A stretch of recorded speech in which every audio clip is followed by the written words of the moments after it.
প্রিয় দশম শ্রেণীর শিক্ষার্থী বন্ধুরা, তোমরা যারা 2025 সালে মাধ্যমিক ফাইনাল পরীক্ষা দেবে, তোমাদের জন্য আজকের এই ইতিহাসের 2 মার্কসের সাজেশনটি মোস্ট ইম্পর্টেন্ট। দেখো, তোমাদের সামনে আমরা আজকে যে প্রশ্নগুলো রেখেছি, কেবলমাত্র তোমরা যদি এই প্রশ্নগুলো অভ্যাস করো, তোমরা দেখবে দ্বিতীয় পর্যায়ক্রমিক মূল্যায়নের সাথে সাথে টেস্ট ও ফাইনাল পরীক্ষাতে তোমরা এখান থেকে হুবহু কমন পেয়ে যাবে। তোমরা জানো তোমাদের দ্বিতীয় পর্যায়ক্রমিক মূল্যায়নে চতুর্থ অধ্যায়, পঞ্চম অধ্যায় ও ষষ্ঠ অধ্যায় থেকে তোমাদের প্রশ্ন আসবে। তো দেখো, তোমরা এই প্রশ্নগুলো কেবলমাত্র অভ্যাস করবে, তোমরা দেখবে এখান থেকে দ্বিতীয় পর্যায়ক্রমিক মূল্যায়নের সাথে সাথে টেস্ট ও ফাইনাল পরীক্ষা তোমরা এই প্রশ্নগুলোর মধ্যে থেকেই হুবহু কমন পেয়ে যাবে। তো দেখে নাও, 1857 মহাবিদ্রোহের প্রত্যক্ষ কারণ কি ছিল? এই প্রশ্নটি মোস্ট ইম্পর্টেন্ট, এবং আমরা যেভাবে প্রশ্নটি এখানে লিখেছি সেভাবে তোমরা যদি পরীক্ষার খাতায় লিখতে পারো, তার দেখবে তোমরা দুই পাবে, অর্থাৎ নম্বর কাটার সম্ভাবনা থাকবে না। তো দেখে নাও, এনফিল্ড রাইফেলে টোটার প্রচলন মহাবিদ্রোহের প্রত্যক্ষ কারণ হিসাবে কাজ করে। গুজব ছড়ায় যে এনফিল্ড ও রাইফেলে টোটার খোলসটি শুকুরের ও গরুর চর্বি দিয়ে তৈরি করা হতো। হিন্দু ও মুসলমান ধর্মচ্যুত হওয়ার ভয়ে সিপাহীরা টোটার ব্যবহার করতে অস্বীকার করে এবং 34 নম্বর রেগুলেশন জারি করে 1857 খ্রিস্টাব্দে 29 মার্চ বিদ্রোহ ঘোষণা করে। এরকম ভাবে তোমরা লিখবে, তোমরা দেখবে এখান থেকে দুই পাবে হুবহু। এর বাইরে থেকে অন্য কোনো প্রশ্ন আসার সম্ভাবনা নেই আমরা যে প্রশ্নগুলো রেখেছি। তো দেখে নাও তারপরের প্রশ্নটি, এই প্রশ্নটি মোস্ট ইম্পর্টেন্ট। সভা সমিতির যুগ বলতে কি বোঝো? দেখো, সাম্রাজ্যবাদী ব্রিটিশ শাসনের বিরুদ্ধে 19 শতকের মাঝামাঝি সময়ে ভারতীয় জনগণের মধ্যে জাতীয়তাবোধ জেগে ওঠে। ভারতীয় জনগণের স্বার্থ রক্ষার জন্য অত্যাচারী ব্রিটিশ শাসনের বিরুদ্ধে রাজনৈতিক আন্দোলন গড়ে তোলার দরকার। এই জন্য 19 শতকের মাঝামাঝি সময়ে প্রচুর রাজনৈতিক সংগঠন গড়ে ওঠে। এই সময়কালকেই সভা সমিতির যুগ বলা হয়। এই প্রশ্নটি মোস্ট ইম্পর্টেন্ট, 100% কমনযোগ্য প্রশ্ন। তারপরে দেখো 3 নম্বর প্রশ্নটি, অস্ত্র আইন কি? 1878 খ্রিস্টাব্দে লর্ড লিটনের শাসনকালে ভার্নাকুলার ট্যাক্স অ্যাক্ট বা মাতৃভাষায় সংবাদপত্র আইন পাস হয়। অস্ত্র আইন দ্বারা সরকার বিনা অনুমতিতে কোনো ভারতীয়কে আগ্নেয়াস্ত্র রাখা যাবে না। সুরেন্দ্রনাথ ভারত সভা এই আইনটির বিরুদ্ধে প্রবল আন্দোলন গড়ে তুলে, কিন্তু অস্ত্র আইনটি থেকে যায়। এটি অস্ত্র আইন নামে খ্যাত, মোস্ট ইম্পর্টেন্ট। তারপরে দেখো 4 নম্বর প্রশ্নটি, 19 শতকে জাতীয়তাবাদের উন্মেষে আনন্দমঠ উপন্যাসটির কিরূপ অবদান ছিল? এই প্রশ্নটিও মোস্ট ইম্পর্টেন্ট। আনন্দমঠ উপন্যাসটি বঙ্কিমচন্দ্র চট্টোপাধ্যায় 1882 খ্রিস্টাব্দে রচনা করেন। 19 শতকে জাতীয়তাবাদের উত্থানে এই গ্রন্থটি গুরুত্বপূর্ণ ভূমিকা পালন করেছিল। যেমন এই গ্রন্থটি থেকে স্বদেশ প্রেমের উত্থান ঘটায়, কারণ এই গ্রন্থটিতে বলা হয়েছিল যে দেশপ্রেম হলো ধর্ম ও দেশ সেবা হলো পূজা, মোস্ট ইম্পর্টেন্ট।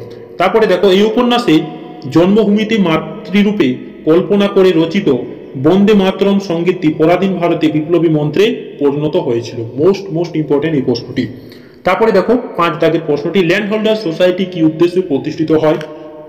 জমিদার রাধাকান্ত দেব, দ্বারকানাথ ঠাকুর, প্রসন্ন কুমার ঠাকুর প্রমুখের উদ্যোগে 1838 খ্রিস্টাব্দে ল্যান্ড হোল্ডার সোসাইটি প্রতিষ্ঠিত হয়। এর উদ্দেশ্যগুলি হল, দেখো প্রথম দাগে, বাংলা, বিহার, উড়িষ্যা জমিদারদের স্বার্থ রক্ষা করা এবং জমিদারদের মধ্যে ঐক্য প্রতিষ্ঠা করা। 2 নম্বর রোমান হরফে শাসন সংস্কারের জন্য সরকারের কাছে দাবি পেশ করা। 3 নম্বর রোমান হরফ ভারতের সর্বত্র চিরস্থায়ী বন্দোবস্ত প্রসার ঘটানোর দাবি জানানো।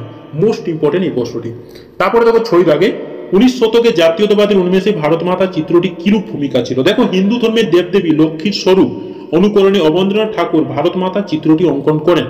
বঙ্গভঙ্গ আন্দোলনের সময় এই চিত্রটি জাতীয়তাবাদের প্রধান স্তম্ভ রূপে দেখা হয়েছিল, কারণ এই চিত্রটি দেশীয় বার্তাবহরে নির্মিত হয়েছিল। Most important. তারপরে দেখো মোস্ট ইম্পর্টেন্ট প্রশ্ন, ব্যঙ্গচিত্র আঁকা হয় কেন? দেখো, সামাজিক ও ধর্মীয় কুসংস্কার, প্রশাসনিক ও রাজনৈতিক দুর্নীতির বিরুদ্ধে সরাসরি প্রতিবাদের পরিবর্তে উপহাসমূলক ও বিদ্রুপাত্মক সমালোচনার জন্য ব্যঙ্গচিত্র আঁকা হয়। যে কোনো বিষয় ও ঘটনাকে সাধারণ মানুষের কাছে সহজ সরল ও আনন্দদায়ক করতে ব্যঙ্গচিত্র অঙ্কন করা হয়। সাধারণ ব্যঙ্গচিত্র শিল্পী ছিলেন গঙ্গেন্দ্রনাথ ঠাকুর, যা বিভিন্ন চিত্রে ঔপনিবেশিক সমাজ ব্যবস্থার ছবি তুলে ধরা হয়েছে। গিরীন্দ্রনাথ দত্ত 1872 খ্রিস্টাব্দের ফেব্রুয়ারি মাসে অমৃতবাজার পত্রিকায় মিউনিসিপ্যাল আইনের পরিবর্তে প্রথম বাংলা ব্যঙ্গচিত্র প্রকাশ করেন। এই প্রশ্নটি মোস্ট ইম্পর্টেন্ট। তারপর দেখো 8 দাগের প্রশ্নটি, নমগোপাল মিত্র কে ছিলেন? ইংরেজ সরকার ও খ্রিস্টান মিশনারিদের ধর্মান্তরিতকরণ ও হিন্দু ধর্মের বিরোধিতার ফলে হিন্দুরা যখন নিজেদের ধর্ম সম্পর্কে হীনমান্যতায় ভুগছিলেন, সেই সময় হিন্দুদের মধ্যে আত্মনির্ভরশীলতা, জাতীয়তাবাদ ও স্বদেশ প্রেমের বিস্তার ঘটাতে নমগোপাল মিত্র গুরুত্বপূর্ণ ভূমিকা গ্রহণ করেছিলেন। হিন্দু কেন্দ্রিক ভারতের পুনর্জাগরণের উদ্দেশ্যে 1867 খ্রিস্টাব্দে হিন্দুমেলা প্রতিষ্ঠা করেন। তিনি জাতীয় প্রতীকগুলির মর্যাদা দান, দেশীয় ভাষার চর্চা, হিন্দু ধর্মের অতীত গৌরবগাথার প্রচার, শরীরচর্চার মাধ্যমে আত্মশক্তি জাগরণে উদ্যোগী হয়েছিলেন। এছাড়াও তিনি প্রতিষ্ঠা করেছিলেন national press, national paper, national society, national school, national theatre, national gymnasium এবং ন্যাশনাল সার্কাস ইত্যাদি। এই প্রভৃতি কর্মকাণ্ডের জন্য তার ডাক নাম দেওয়া হয়েছিল ন্যাশনাল মিত্র।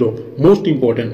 তারপরে দেখো 9 দাগের প্রশ্নটি, 19 শতকে বাংলায় জাতীয়তাবাদের বিকাশে বঙ্কিমচন্দ্রের কিরূপ ভূমিকা ছিল। দেখো, ভারতীয় জাতীয়তাবাদের জনক বঙ্কিমচন্দ্র চট্টোপাধ্যায় আনন্দমঠ উপন্যাস, বঙ্গদর্শন পত্রিকায় প্রভৃতি প্রকাশের মাধ্যমে ইংরেজ সরকার ভারতীয়দের ওপর অকথ্য অত্যাচারের নগ্নরূপ তুলে ধরার পাশাপাশি ভারতীয় ঐতিহ্য ও সাংস্কৃতিক সমহান দিকগুলির সুতাহিত সূক্ষ্মভাবে বিশ্লেষণ করেন। তিনি আনন্দমঠ উপন্যাসের মাধ্যমে জন্মভূমিকে মাতৃরূপে কল্পনা করে বন্দে মাতরম সঙ্গীতের ব্যবহার করেন, যা পরবর্তী সময়ে ব্রিটিশ বিরোধী আন্দোলনে ভারতীয় জাতীয়তাবাদের মূল মন্ত্রে পরিণত হয়ে ওঠে। মোস্ট ইম্পর্টেন্ট এই প্রশ্নটি। তারপরে দেখো 10 দাগে, শিক্ষিত বাঙালি সমাজের একটি অংশ কেন মহাবিদ্রোহে 1857 বিরোধিতা করেছিল। তো দেখো, শিক্ষিত বাঙালি সমাজের একটি অংশের মহাবিদ্রোহ 1857 খ্রিস্টাব্দে বিরোধিতা করার পেছনে যুক্তি ছিল।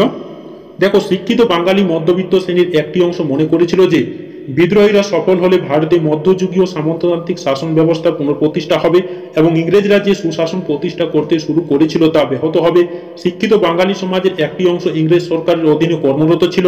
বিদ্রোহীরা সফল হলে তাদের কাজ হারানোর আশঙ্কা তারা মহাবিদ্রোহে বিরোধিতা করেছিল। 19 শতকে বাংলা তথা ভারতে পাশ্চাত্য শিক্ষা ও বিজ্ঞান চর্চার প্রসার ব্যাহত হতে পারে, এই আশঙ্কায় শিক্ষিত বাঙালি ও বিদ্রোহীদের বিরোধিতা করেছিল। Most important. তারপরে দেখো, 19 শতককে সভা সমিতির যুগ বলা হয় কেন। সাম্রাজ্যবাদী ব্রিটিশ শাসনের বিরুদ্ধে 19 শতকের মাঝামাঝি সময়ে ভারতীয় জনগণের মধ্যে জাতীয়তাবোধ জেগে ওঠে। ভারতীয় জনগণের স্বার্থ রক্ষার জন্য অত্যাচারী ব্রিটিশ শাসনের বিরুদ্ধে রাজনৈতিক আন্দোলন গড়ে তোলা দরকার। এই জন্য 19 শতকের মাঝামাঝি সময়ে প্রচুর রাজনৈতিক সংগঠন গড়ে ওঠে। এই সময়কালকেই সভা সমিতির যুগ বলা হয়। Most important. তারপরে দেখো, ঝাঁসি রানী স্মরণীয় কেন। ঝাঁসি রানী ছিলেন একজন বিখ্যাত ভারতীয় স্বাধীনতা সংগ্রামী। তিনি তার বান্ধবীদের নিয়ে নিজস্ব বাহিনী গড়ে তোলেন এবং 1857 সালে মহাবিদ্রোহের সময় ব্রিটিশদের বিরুদ্ধে লড়াই করে মৃত্যুবরণ করেন, তাই বীরত্বের জন্য স্মরণীয় হয়ে আছেন। Most important. তো দেখো, আমরা এই প্রশ্নগুলো পড়ছি না, ভিডিওটি অনেক বড় হয়ে যাবে। তো তোমরা এই প্রশ্নগুলো স্ক্রিনশট করে নাও এবং এই প্রশ্নগুলো বারবার অভ্যাস করো। তোমরা দেখবে এখান থেকে হুবহু কমন পেয়ে যাবে। এর বাইরে থেকে তোমাদের অন্য কোনো প্রশ্ন অভ্যাস করতে হবে না।